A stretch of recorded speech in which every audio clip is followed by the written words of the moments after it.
नमस्कार दर्शकों, मैं आपका पंकज भारद्वाज आज एक ऐसा रहस्य हमारे सनातनी हिंदू धर्म के अंदर जिनको रिद्धि सिद्धियों के प्रथम देवता मानते हैं, श्री गणेश जी के बारे में पहले मैं उनको नमन करूंगा। ओम वक्रतुंडे महाकाय सूर्यकोटि समप्रभा निर्विघ्नं कुरु मे देव सर्वकार्येषु सर्वदा। प्रिय दर्शकों, पुराणों में जो कथा हम गणपति जी की सुनते हैं या जो हम कथावाचकों के माध्यम से अपने संतों गुरुओं के माध्यम से आज तक कथा श्री गणेश की सुनते आए हैं, आज उसको मैं कुछ उसका वैज्ञानिक रहस्य मैं आपके आगे रखना चाहूँगा, जो कि मैंने जरूरी समझा है ताकि हमें उसका सारभूत ज्ञान प्राप्त हो। और वो ज्ञान इस तरह से है कि अगर आपने कुंडलिनी शक्ति के बारे में सुना है कि हमारे बॉडी के अंदर जो ह्यूमन बॉडी है, इसके अंदर 7 तरह की मैग्नेटिक फील्ड होती है, जो चक्रास के रूप में वो मैग्नेटिक फील्ड हमारे फील्ड को वो चक्रास हमारे टच करते हैं। तो उसमें ये शक्ति चक्र कहलाए जाते हैं: मूलाधार, स्वाधिष्ठान, मणिपुर, अनाहत, विशुद्ध और आज्ञा चक्र व सहस्रार चक्र। इसमें सबसे पहला जो चक्र है श्री आदि गणेश, उसके अधिष्ठाता माने गए हैं और संचालक माने गए हैं, और ब्रह्मा जी इसके जो है मूल देवता है। इनका जो कमल बीज है, इनको लोटस पेटल्स के रूप में हमने जो है दर्शाया गया है कुंडली योग विज्ञान के अध्यात्म विज्ञान में, कि जैसे गणपति जी का जो मूलाधार चक्र के लोटस पेटल्स हैं, उनमें वम शम सम सम और लंबोदर जो है लम बीज केंद्र बीज है। और ये लोटस पेटल्स हमारी 4 तरह की जो है शुभ लाभ रिद्धि सिद्धि के तौर पर हम इनको कथा में कथाबद्ध हमने किया है। आम जनसाधारण तक इसके ऊर्जा से सराबोर हो सके, फलीभूत हो सके, इसलिए हमने हमारे ऋषियों मुनियों ने इन चीज़ों को, देवी देवताओं के वैज्ञानिक रहस्यों को कथाबद्ध करके टीका किया है, ताकि आम जनसाधारण जो नहीं पढ़े लिखे हैं, वेद शास्त्र नहीं जानते हैं, वो भी इस ऊर्जा से जो है फलीभूत हो सके। तो मैं इसको ज़्यादा टिप्पणी ना लंबा खींचता हुआ इसको बता रहा हूँ कि गणपति का जो विज्ञान है, ये हमारी कुंडलिनी शक्ति का मूलाधार चक्र के अधिष्ठाता है, यानी के स्वामी है। और इनके 4 लोटस पेटल्स हैं, वम शम सम इनके जो है पेटल्स के बीज हैं, और केंद्र बीज लम बीज है, लंबोदर बीज है। किसी भी काम की हम शुरुआत करते हैं श्री गणपति जी से करते हैं, और शिव पुत्र इनको कहा गया है और पार्वती के पुत्र कहे गए हैं। कहानी जो है वेदों पुराणों में सब सर्वविदित है, सब जानते हैं, लेकिन मैं कुछ ऐसा बताना चाह रहा हूँ जो शायद कहानियों में इस तरह से ना बताया गया हो, और इसका सारभूत ज्ञान यही है, इसका जो विज्ञान है वो यही है। तो क्या है दर्शकों इसका ज्ञान, वो आप समझिए कि जिस प्रकार गणपति जी की जो है गर्दन कटी हुई दिखा रहे हैं कि भगवान शिव ने अपने त्रिशूल से, जिस टाइम पार्वती जी की कहानी के अनुसार पार्वती जी के जो है उन्होंने अंदर प्रवेश करना चाहा, तो गणपति ने उनको द्वारपाल की तरह, माँ पार्वती का जो है द्वारपाल की तरह रास्ता रोका। तो फिर क्रोध में इनका जो है आपस में वाक युद्ध हुआ पहले, उसके बाद फिर जो है गुस्से में आकर शंकर जी ने जो है त्रिशूल से गणपति की गर्दन को छिन्न किया,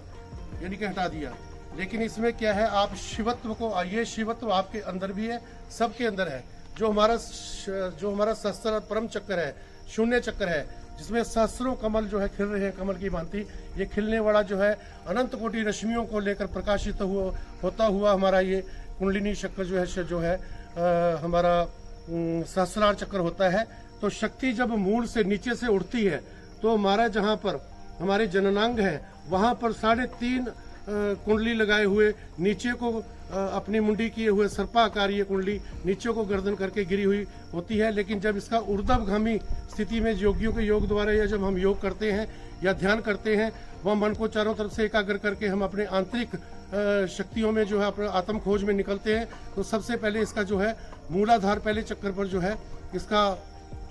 जो है स्पंदन होता है। और स्पंदन में जब मूलाधार शक्ति जागृत होती है, तो उसको जब हमने षट चक्र भेदन भी इनको कहा जाता है योग विज्ञान में। तो अपने अपने मत हैं, लेकिन जो मूलतः इसका जो विज्ञान है वो ये है कि जो गर्दन श्री गणेश जी की गर्दन कटी हुई है, तो शिव को प्राप्त करने के लिए जब शक्ति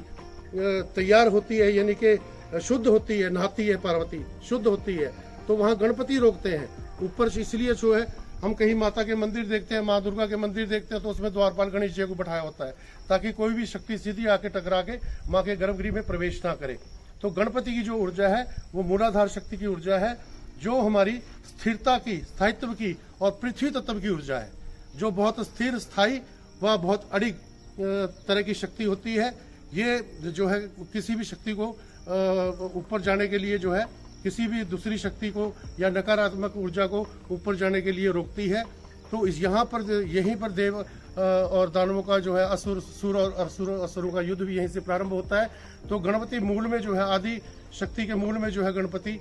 तो वहाँ जो शिव का युद्ध है, शिव यानी कि जब अपनी शक्ति को अपने तरफ खींचते हैं, आकर्षित करते हैं, तो वहाँ गणपति बाधक के रूप में, वहाँ द्वारपाल के रूप में बाधा जो है खड़ी करते हैं, वह बाधा के रूप में खड़े होते हैं। और उसके बाद जो है वो शिव से उनका युद्ध होता है, यानी कि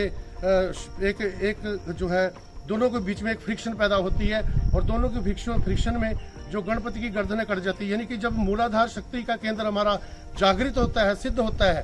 तो उस मूलाधार चक्कर का वेद हो जाता है। उस वेद को, यानी कि पहला चक्कर, षट चक्रों में पहला चक्कर मूलाधार चक्कर, जो गणपति का चक्कर है, वो मूलाधार चक्कर का भेदन होता है जब ये कुंडलिनी शक्ति जागृत होती है तब। और उस वक्त जो है, उस छेदन को ही गणपति का शीर्ष कटा माना जाता है, क्योंकि शक्ति के मूलाधार चक्कर का, गणपति चक्कर का वेद होने से जो है गणपति को, इसको जो है प्रासंगिक किया गया, इसको अंकित किया गया, सिंबॉलिक किया गया है कि उनको कहानीबद्ध करके उनकी गर्दन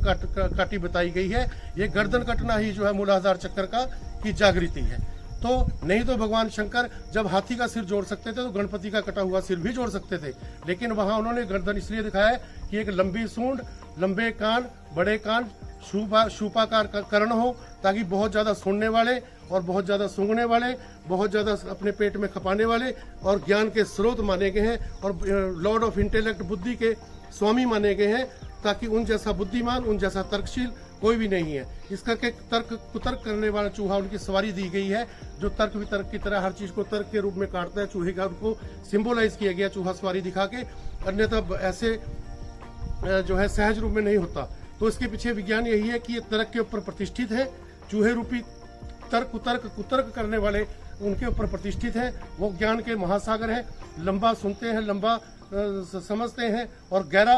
अपने अंदर समा लेते हैं, इसलिए ये इसको सिंबॉलिक किया गया है। बाकी इसका जो है गर्दन कटने का मैंने आपको सिद्धांत बताया कि पहले कुंडलिनी शक्ति का जैसे ही मूलाधार चक्कर जागृत होता है, तो गणपति का शीर्ष कटा, यानी उस मूलाधार शक्ति चक्कर जो हमारा है, उसका पहले चक्कर का भेदन होता है। उस भेदन से ही जब जागृत होती है कुंडली, उस भेदन को ही शीर्ष कटी, यानी कि भेदन से उसको शीर्ष कटा दिखाया गया है। बाकी फिर हम अगले फिर उसमें आपको बताएंगे कि और गणपति के बारे में कि एक दंत क्यों कहा गया है और इनके पीछे और क्या रहस्य हैं, लक्ष्मी जी कैसे इनके साथ बिठाई गई हैं। इसके साथ मैं और बता दूंगा, जिन लोगों की कन्या राशि है, मिथुन राशि है, मकर राशि है, तो वृष राशि है, उनको सदैव गणपति की प्रथम पूजा तो सभी को करनी चाहिए, लेकिन अगर ये राशि वाले गणपति को इष्ट मानकर उनकी पूजा करें तो सर्व मनोरथ कार्य सिद्धि इनकी होगी, ये मेरा दावा है। तो इसलिए अगली बार हम फिर आपके साथ आएंगे और भी विषय लेकर, वाह राशियों, ग्रहों, देवी देवताओं के बारे में, और जो भी भूत प्रेत विज्ञान है, क्या है इसका सच, क्या है नहीं क्या है, मैं अपने चैनल से आप लोगों को जो है सदा इसका बताता रहूंगा, मार्गदर्शन करूंगा। तो आज इतना ही दोस्तों, नमस्कार।